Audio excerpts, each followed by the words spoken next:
everyone. We got this up. 7:01. That's pretty good, right?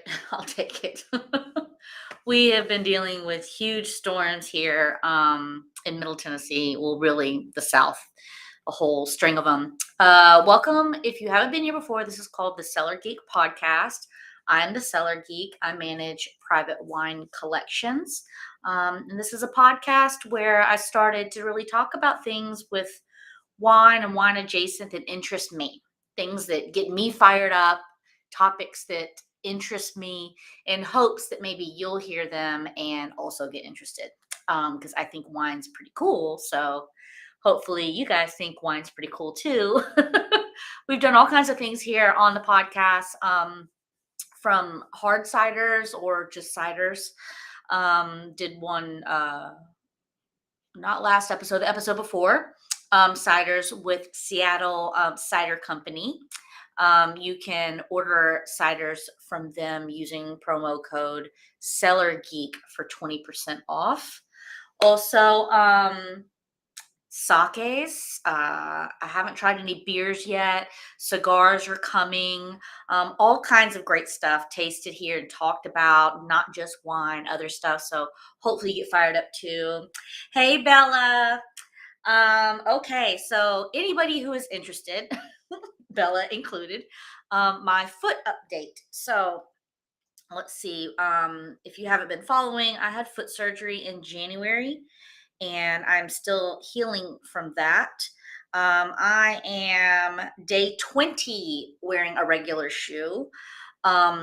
Still, the top part of my foot has not healed. There's a certain part, so sneakers and other shoes really aren't working for me yet. So I'm still rocking flip-flops and Sanooks. I'm doing really good with walking. I still hobble a little bit, and I still have a weak ankle that needs to get worked out more, and my foot still gets like a sharp pain in it when I start walking and working it a bit. So I'm working at it every day for rehab. I'm working at it, but it still is not super comfortable. So it's going though. I'm moving. Hey, Amanda Baker. Okay, so that's a foot update that nobody asked for. Tonight we're talking about Austrian Veltliner, and let's get into tasting because I need something to wet the lips before I start chit-chatting. So this is what we're drinking tonight. Here you go. Give it a good gander for everybody when everybody's listening, as this podcast is streamed live, but then I upload it on podcast platforms. Anyone who's just listening, this is a Wimmer Czerny. Gosh, I hate to butcher it. Roter Veltliner from Fels am Wagram region in Austria. This is I think it's 2016. Yeah, 2016. Just pulled this out of my collection. And it is a screw top. And the top is let me do it right, the Austrian flag. So that's pretty cool. Here we go. Let's try it out. Fresh cracks. Oh, it's got a little doohickey on it. There we go. All right. I have not had any wine from this winery, by the way. This is something I found while I was out. It was a varietal I hadn't tried before. So I grabbed it because that always interests me. Here we go.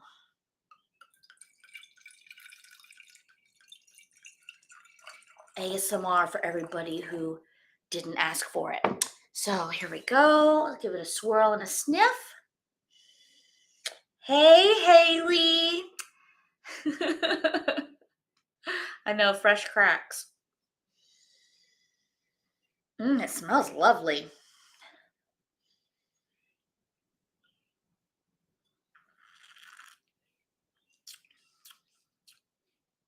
Oh, that's good.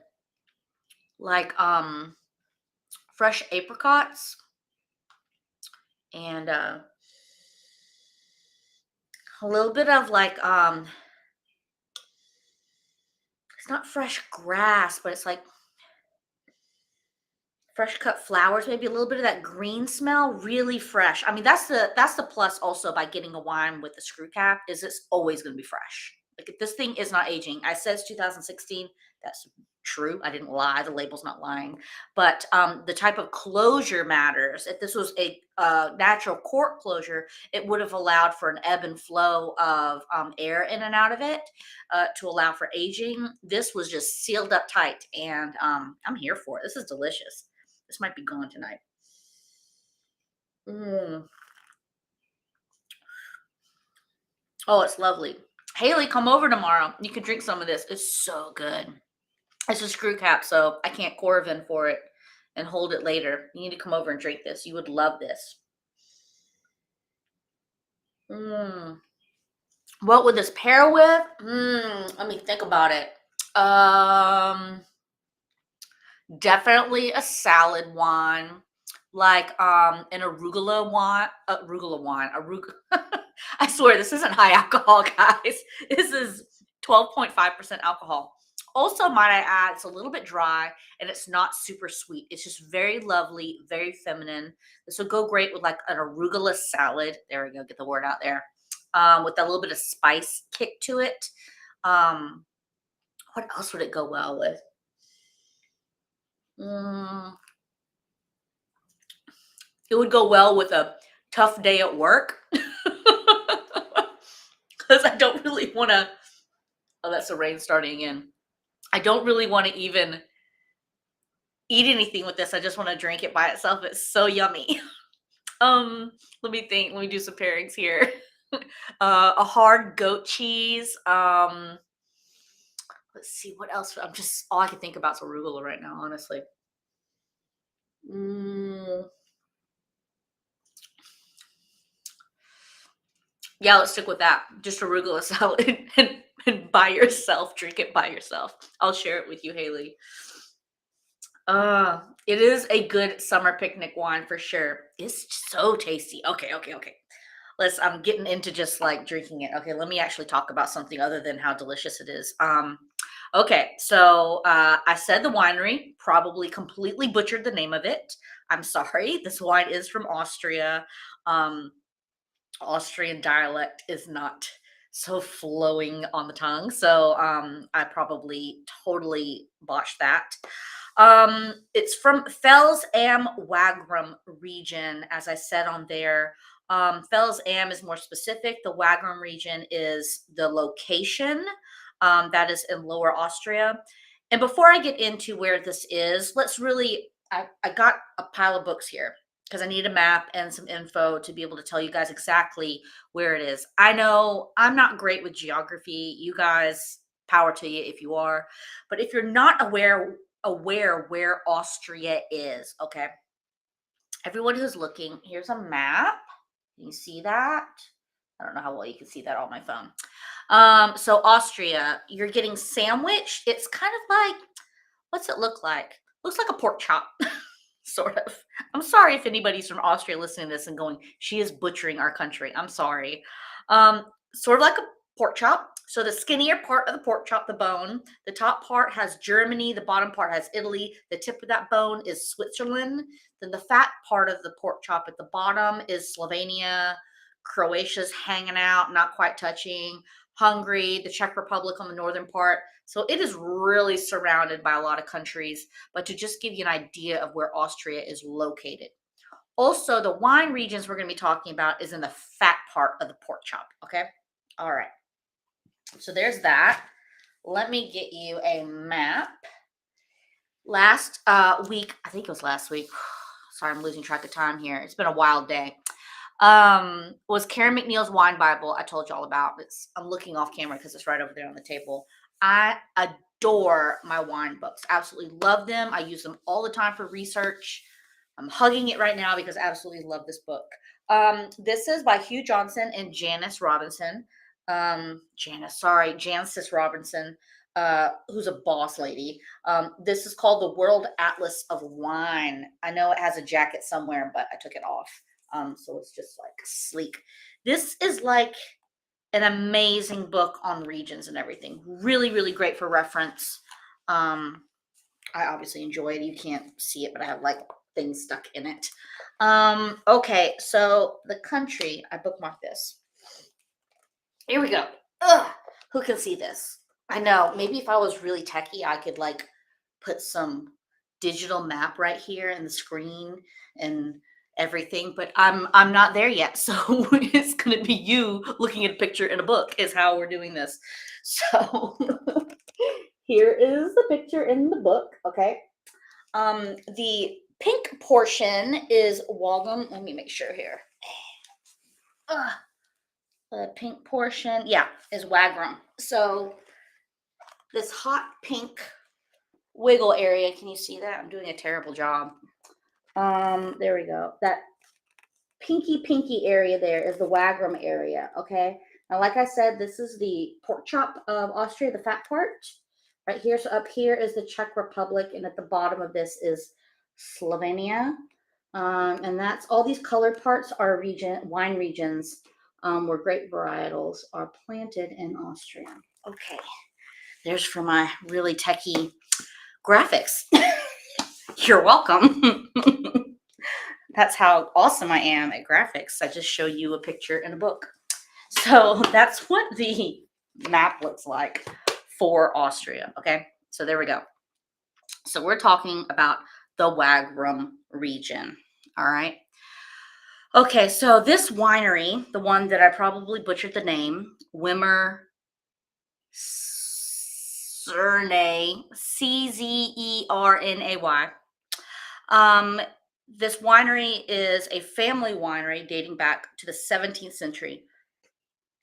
3 generations with the Wimmer family and 3 generations with the other side of the family that I'm not going to butcher the name about. And that side runs it now. The person who runs it now is Hans. What an awesome name. Hans is the owner and winemaker of it now. Okay. Also, it's a very small winery, which I love. It's really cool. So they make wine, all their wine's made from just 15 hectares of vines planted. You probably don't know hectares. So that's HA is how they measure wine regions, like the plotted area, the farm part of it. So the conversion of that is about 1 hectare to 2.5 acres for US folks that are acres. So the 15 hectares equals about 37 acres. If you don't have any reference, that's pretty dang small. That's a pretty dang small area. Usually wine regions used for wineries are much more vast than that. So just to show you how small their yield is. And on top of that, they only like using really old vines. More power to them. 20 to 40-year-old vines, which are going to be thick and gnarly and like decrepit and low yield. And those are all horrible words, but produces great wine. It's not disparaging. This winery also makes food. So they're also like just a straight up farm. Meat, vegetables, bread, all kinds of stuff that they make. And it's a biodynamic facility for the food and the wines. And they've been that way since 2003. So everybody who doesn't know what biodynamic wines are, I'm gonna take another sip. Oh, it still smells delicious. Mm. Mm-mm-mm-mm-mm. Okay. Sorry, it's so delicious. I'm still drinking. I want to just like stop talking for a minute and just close my eyes and drink the yummy wine. Um, sorry, concentrate my noise. Here we go. So, biodynamic is basically you're doing nothing to the wines, to the grapes. You're letting it just happen naturally and supernaturally. You're not doing any additives, no added anything. You're not even adding yeast, which typically you do. But there is wild natural yeast just sitting on top of the grapes. The problem with using that, well, the problem some wineries, I guess, would consider as a problem. People with biodynamics do not consider it a problem. There can be unforeseen byproducts of that yeast converting out just the sugar to alcohol. There can be other byproducts. There's like CO2, obviously, but other chemical compounds that can affect the flavor. A lot of wineries like to use their own yeast, really particular too, on the strand and everything to do exactly what they want it to do. So they can really control the outcome. People who make biodynamic wines, they don't really want to control it. They want full expression of the grape varietal out in the wild using wild yeast. Whatever's there is like it's nature made, like it's just nudging it along to make wine basically with very minimal intervention. So that's what they do here. And not only that, but they also harvest due to the lunar cycle. So it's kind of associated with the lunar cycle and the magnetic pole, just like the ocean is and everything. They feel like that affects the juice within the grape. It's really like sounds really hippy dippy. It is really hippy dippy, but it's really interesting. And the rules have really changed for biodynamic as well. It used to be not so strict. You used to be able to slap the name on it. Luckily, Austria is one of those places that are very strict with their law. So in order to be able to say biodynamic, they're really checking up on you and making sure you're following the rules, which is pretty cool because they're not just like swinging by the vines, doing anything they want. It's really particular.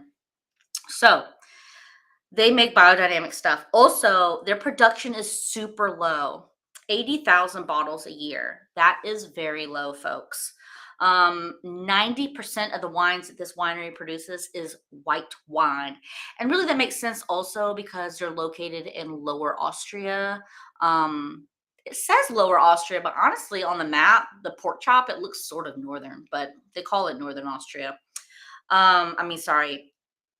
Yeah, Northern Austria. It is Northern Austria. So 90% white wine they make. Okay.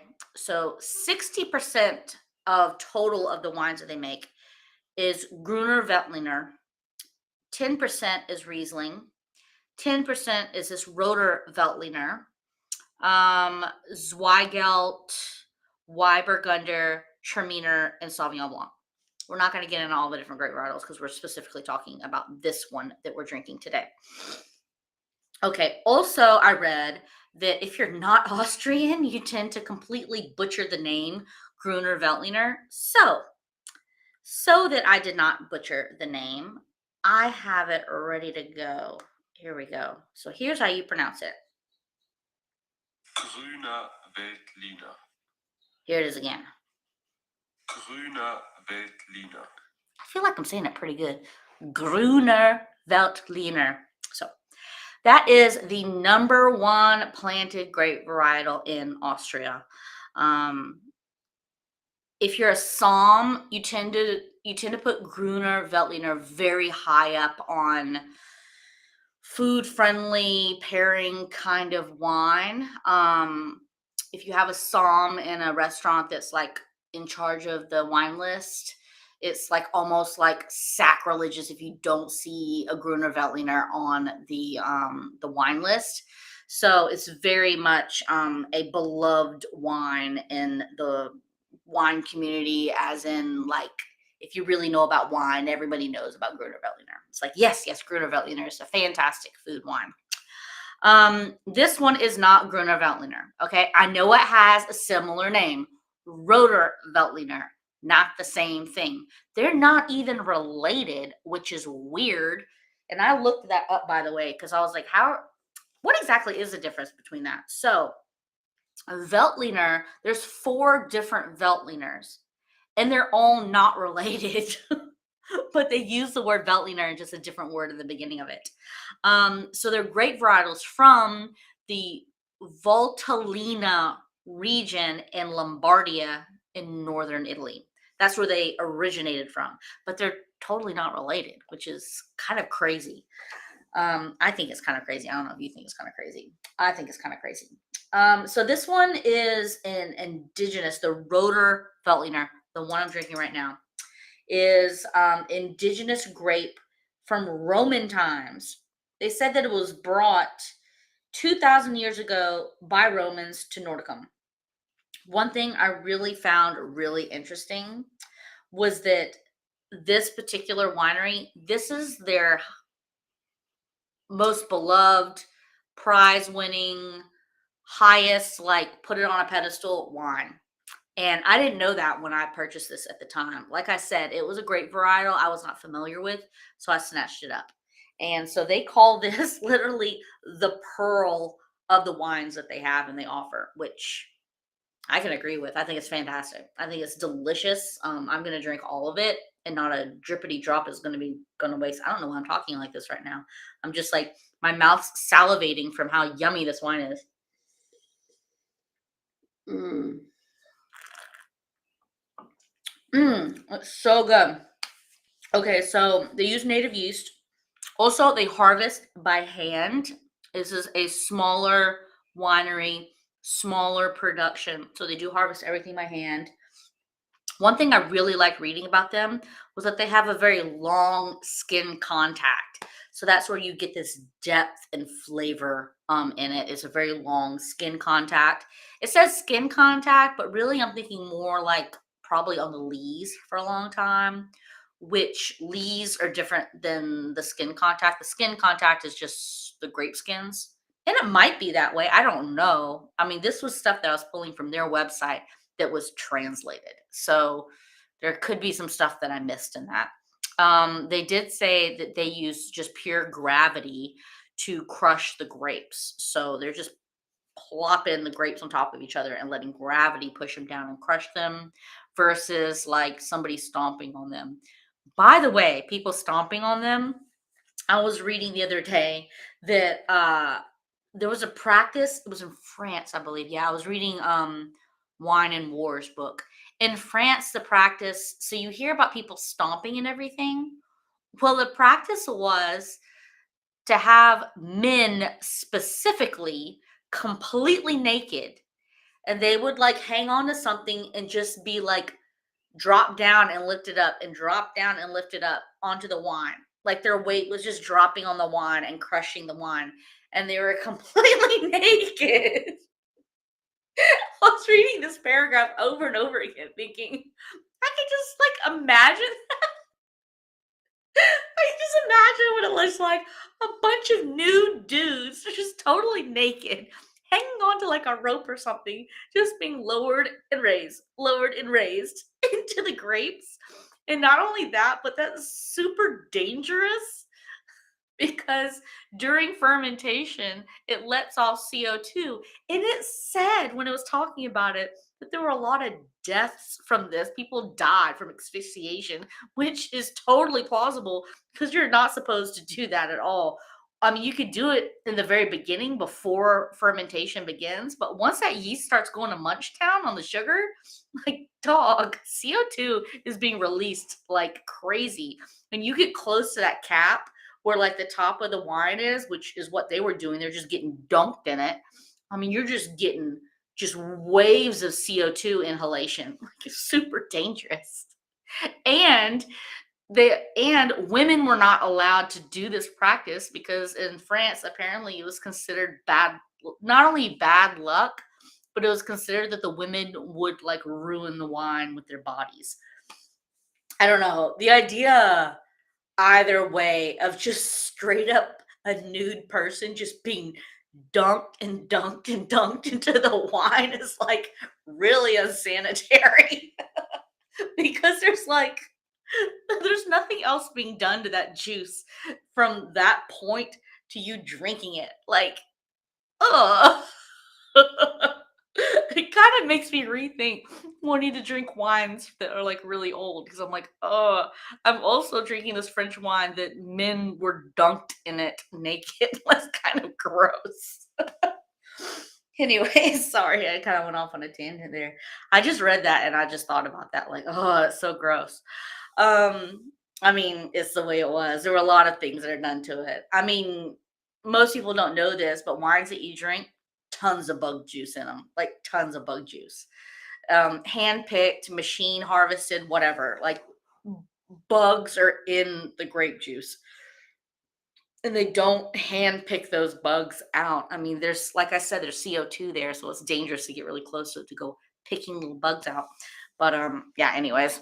So this winery though does not use naked men dunking into it.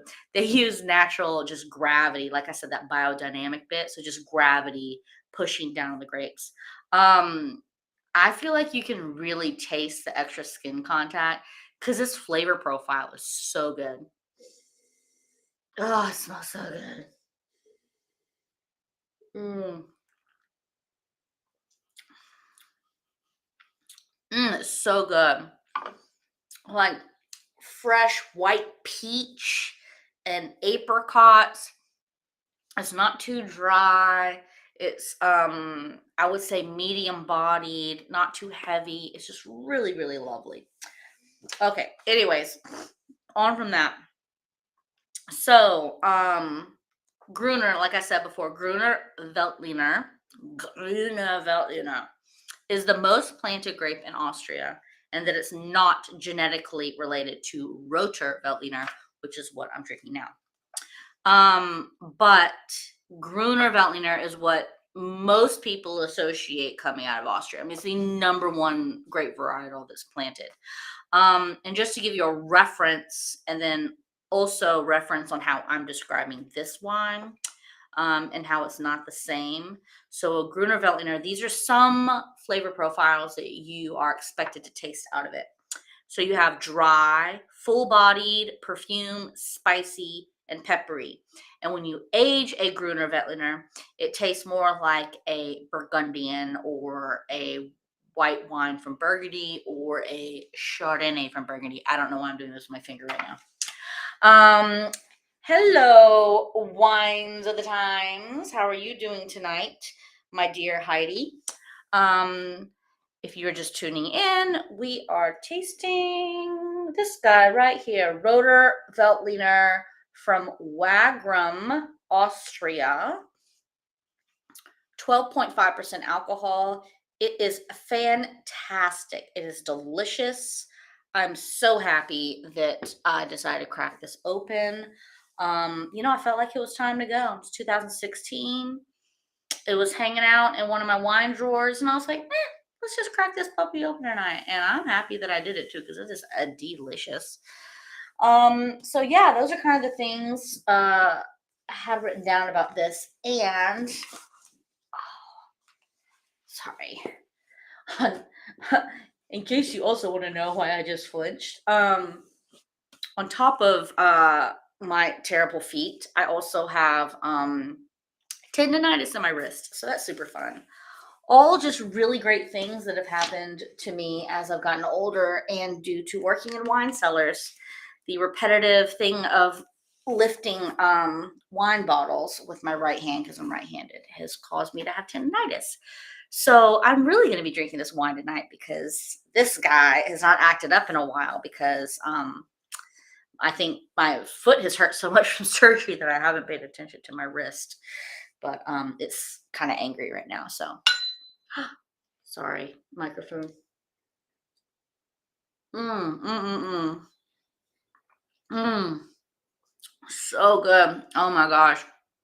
So also this glass, I absolutely love this glass. You see a little dip right here. It's beautiful. Wine enthusiast, Fleur, Fleur. Fantastic. I absolutely love them.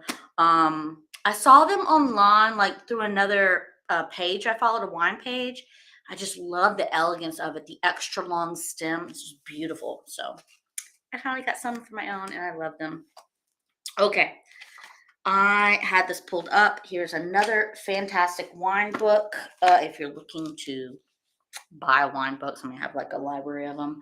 Another Jancis Robinson. Like I said, she's a boss lady.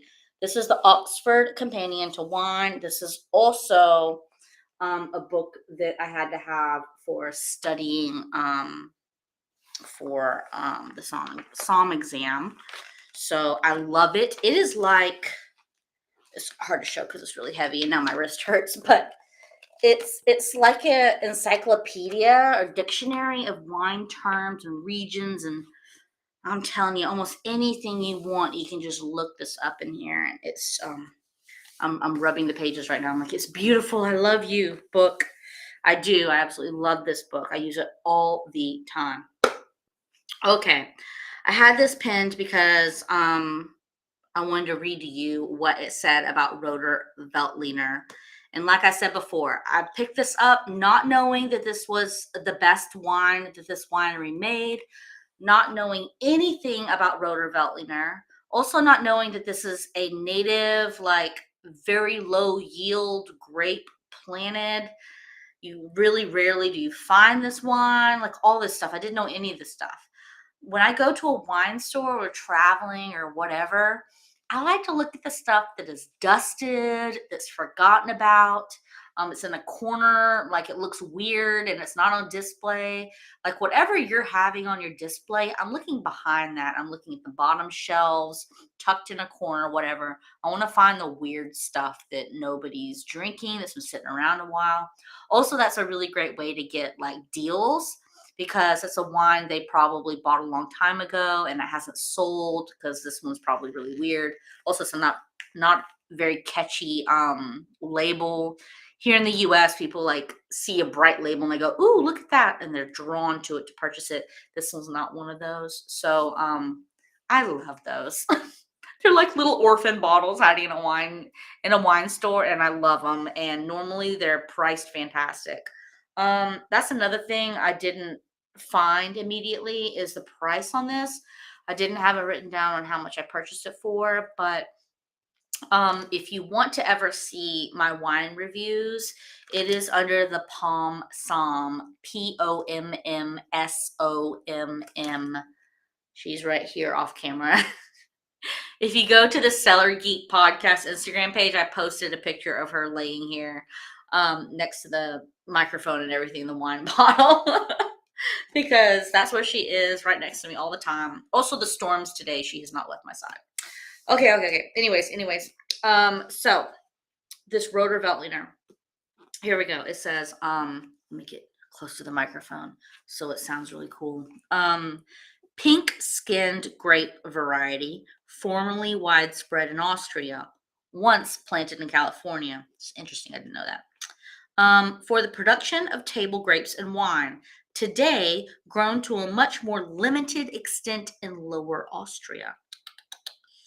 Along with Bronner Veltliner, also not related by the way, it covers not much more than 200 hectares or 500 acres, or 1% of the area planted with Gruner Veltliner in the 1990s. In warm years, if yields are restricted, it can make intensely aromatic, concentrated wines with high extract, especially in the Wagram district of Donauland, where this is from. This guy right here is from Wagram district. And then it says DNA profiling in Austria revealed in 1998 that Roter Veltliner is a parent of, I'm going to butcher all of these names, Rotgipfler, Neuberger, and Frühroter Veltliner. Those are all probably totally messed up. But yeah, I found that so interesting that this is like, I don't know, like I just found a gem, really excited about it. I picked this bottle and now that I'm doing research on it, I'm finding all this stuff. Sometimes before I put my wines up in my cellars, I do research on it. I look it up. I look, especially now when I buy wines, I look up how much I purchased a wine for and then how much that wine is worth at that present time.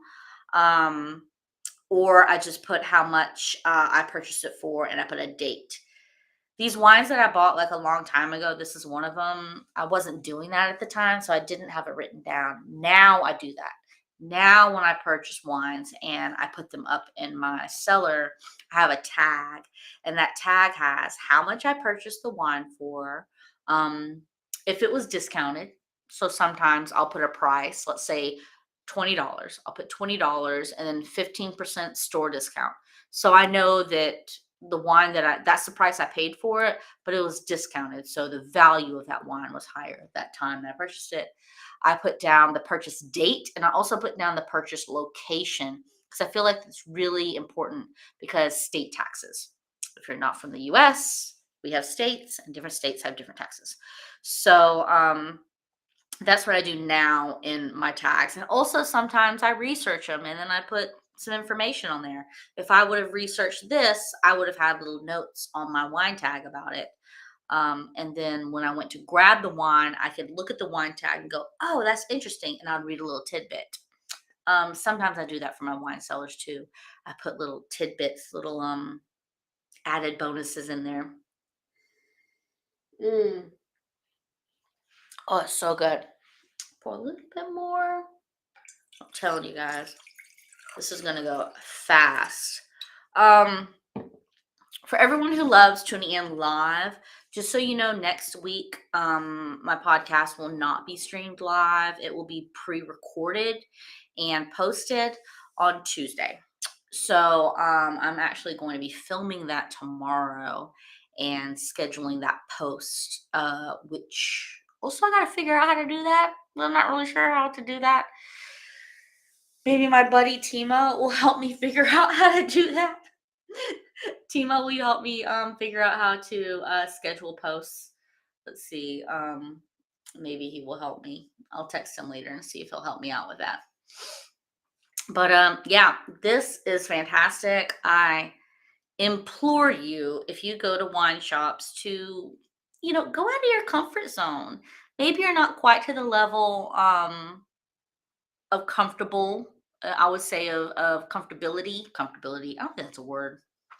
That I am, where I go way out of my way to find really weird grape varietals. Maybe that's not your comfort zone.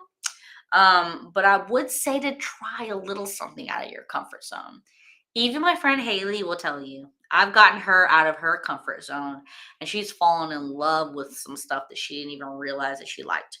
When we first met, I'm calling you out, Haley. Sorry. When we first met, she told me about how she was not a fan of Chardonnay. And I said, I'm going to change your mind. And so one day she talked to me about this white Burgundy she had. It was like a Chablis or something. I don't remember. I said, oh, really? She's going on and on and on about it. Oh, yes, it was so good. And this and that and that. And it pairs so well with the food and blah, blah, blah, blah. I go, oh, that's so amazing. And do you know what grape varietal that is? And she was like, Chablis. I'm like, no, that's a region. The grape varietal. She's like, no. And I go, Chardonnay. She was like, no. I still mess with her today. She loves it. She loves white Burgundy, and I'm all for it because you should love white Burgundy. It's fantastic. But, white Burgundy is very much different than like a California Chardonnay. Even though there are some wineries in California that make them in a Burgundian style, it's still not the same. So yeah. Anyways, also shout out to me not changing my clothes at all today for this podcast. So I'm really blending into my couch and my background with this gray thin thing pullover. I don't know what you call it. It has a hood. It has a little hood to it that I don't even know why you have the hood because you never ever use it because it's so thin. But yeah. I was gonna change for you guys, and I was gonna like, oh, I'm gonna look all cute for camera, and then it just didn't happen. It just didn't happen today. I cooked dinner. It's storming outside. I had to cook dinner tonight with my little side pouch thing on, with my pup in it, with the Pomm Somm in it. Um, yeah, it was all kinds of heyday today, and all kinds of stuff happening. It was a wild day here at the house, so I just said, you know what? You guys aren't going to care. So I'm just going to blend into the couch. And that's how I'm going to roll today. And my hair is going to be in a bun because, you know, part of this is I'm just keeping it real. So I'm giving y'all real reviews, real stories. I'm not really sugarcoating it. Maybe I should. Maybe I should sugarcoat it more, like be a little bit more presentable. But this is who I am. And if you ask my friends like Miss Haley, she'll tell you this is how I am all the time. So, welcome to the podcast and me just, keeping it real. We're here, we're chatting about wine and things wine adjacent that interest me, and hopefully you're into it too. I hate that some people have a preconception that wine is pretentious or that it's really difficult or you don't really want to get into it. I've heard all kinds of feedbacks from people about wine, and I just hope maybe part of this conversation that we're having will help you realize that wine is for everybody, all kinds of budgets. There's so many wine varietals and regions, and so many cool things about wine. And so hopefully you guys find wine cool too. And yeah, so if you want to follow me, so this is on podcast platforms. I have a YouTube channel, so all the lives are posted on the YouTube channel, the Cellar Geek. I have several Instagram accounts. I have the Cellar Geek, which is my business account that has to do with the private cellars, that has like wine cellar photos and stuff in it. And then the Cellar Geek podcast for this. And there's the Pomm Somm, and that is all my wine reviews or drink reviews. Facebook is just the Cellar Geek. So those are kind of all the different outlets. Any podcast platform, just look for the Cellar Geek podcast and I will pop up. So yeah, thanks everyone for tuning in. I appreciate it. If you'll have any questions about anything, please comment, post, DM me, whatever you want to do. If you're my friend tuning in, you can just text me. And I appreciate all of you listening and tuning in. And y'all have an awesome Tuesday night.